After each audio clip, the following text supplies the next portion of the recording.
This is Jim Shorkey. This is Chapter 3, Part 2, Displaying and Summarizing Quantitative Data. We're going to be talking about shape, center, and spread of a distribution. The three characteristics of a distribution are the shape, the center, and the spread. So let's talk about the shape first. So you can have a distribution where you have a single central hump. That's also known as a mode. Or you could have separate humps, and those are modes, plural. Now, to get more specific, a distribution that is unimodal only has one peak. Bimodal is a distribution with two peaks, and if it has more than two peaks, it's referred to as multimodal. The other type of shape is a uniform distribution, and that doesn't have any obvious modes. There's no obvious peak or anything in the data. It's pretty much just flat all the way through. Another aspect of shape is symmetric, and symmetric means that if you were to draw a vertical line through the middle of the distribution, you could fold that distribution and the ends would closely match. So the right side of it is going to be approximately the same as the left side of it. The distribution is also going to have tails, and tails are the thinner ends of the distribution. So the bulk of your data is going to be in the middle, and then as you move out to the outsides, to the right and the left, those tails are going to get thinner. Now, another term is skewed, and skewed means that you have one of the tails is longer than the other tail. Okay, so if you refer to a distribution as being skewed left, that means that the left tail stretches out longer. If you talk about a distribution being skewed right, that means that the right tail stretches out longer. Now, if you hear the term outliers, outliers are data points that stand off away from the body of the distribution. So a lot of times in a distribution, you'll see a lot of data kind of clumped together, or there'll be a definite shape or pattern to the data. And then you may have one point or a few points that kind of stand off to either one side or the other, and they just really don't fit with the rest of the data set. Okay? When you're analyzing data, it's always good to mention the outliers.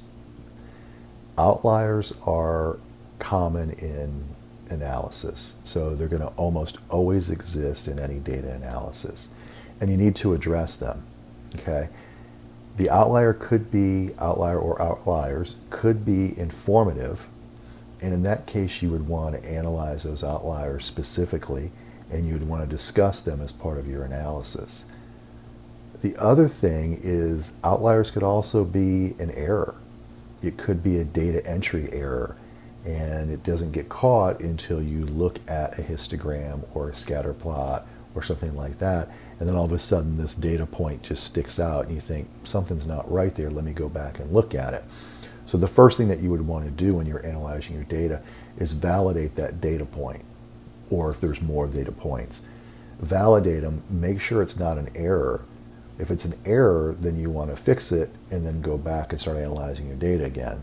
If it's not an error, then you definitely want to look into it and discuss it when you're discussing your analysis. So we talked about shape for a little bit, so now we're going to move on to the center. And a measure of center is a value called the median. And the median is the middle value that divides your data into two equal parts. Now, how do you find the median? Well, the first thing that you do is you take all of your data and you order it from smallest to largest. Now, let's use n as the number of observations in your data set. So you have n pieces of data. If n is odd, then the median is just the middle number in your data set. And the way that you can find that is you take the number of data points that you have, add 1, and then divide by 2. That's going to give you the position that your median is in. So you would go find the value that's in that position. If your n is even, you don't have one specific middle number in your data set, so what you have to do is you have to take the average of the two middle points, and that's going to be your median. And the way that you would find that is you take the value that's in position n divided by 2, and the position n divided by 2 plus 1. So you go find your values that are in those two positions and take the average. That's going to give you your median of that data set. So let's look at an example.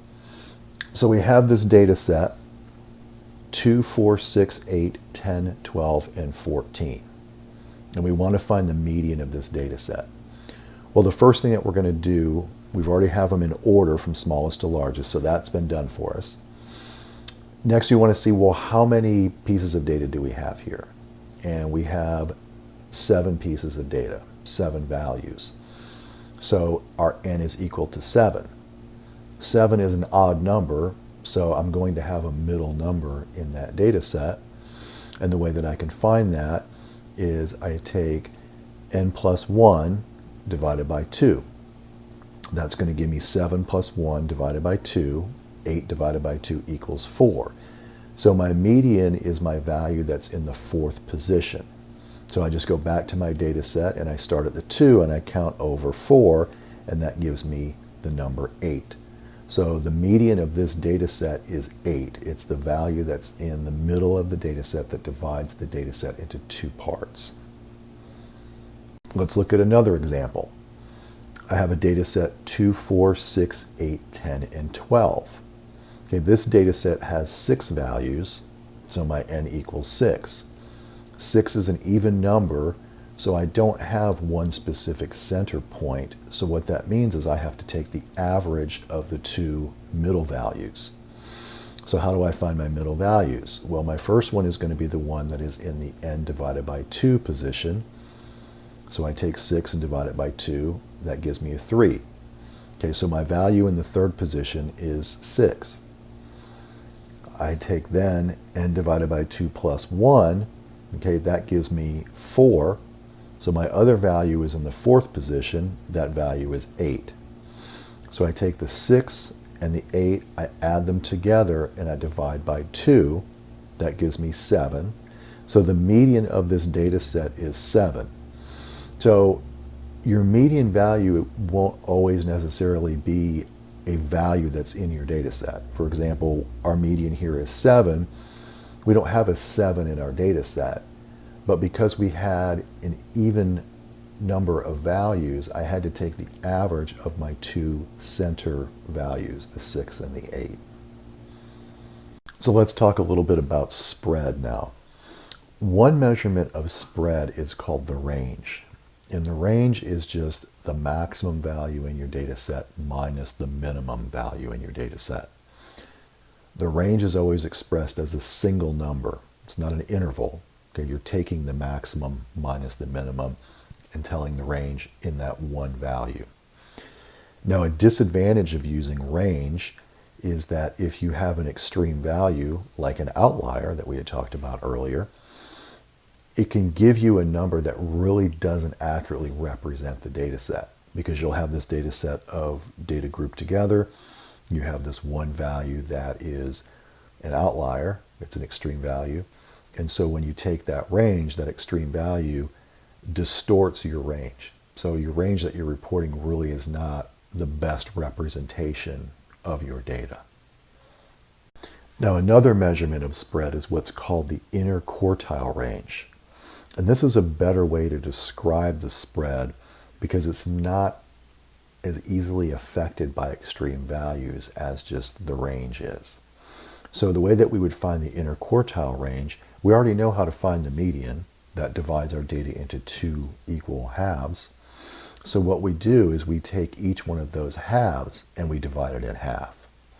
And what that does is that gives us 4 equal parts, or 4 quarters. Okay, so we would have a lower quartile. That's where 1/4 of the data lies below it. We have an upper quartile where 1/4 of the data lies above it. So half of our data is going to be in between the lower quartile and the upper quartile. So the upper quartile is represented as a single number, and we abbreviate it with Q3. The lower quartile also is a single number, and we abbreviate that with Q1. So our inner quartile range is the upper quartile minus the lower quartile. Okay. The interquartile range is also a single number, and we abbreviate it with IQR. So you think of the formula is IQR equals Q3 minus Q1. Now, IQR is almost always a reasonable summary of the spread of a distribution.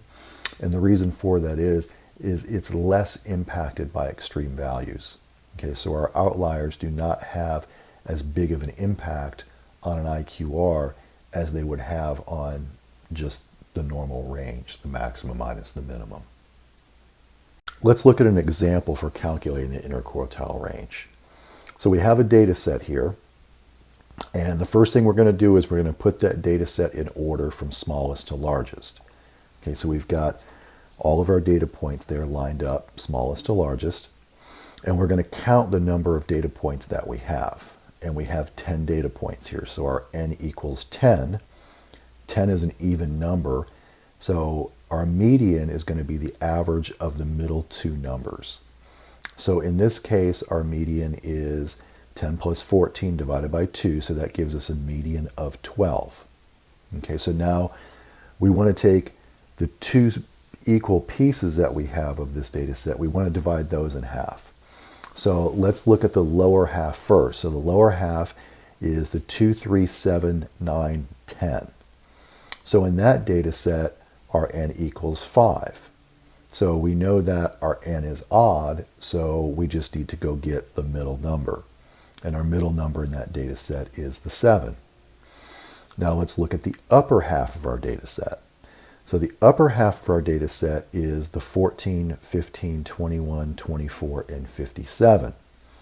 Our n equals 5, which is odd, so we just have to go and get the middle number. Well, the middle number of that data set is 21.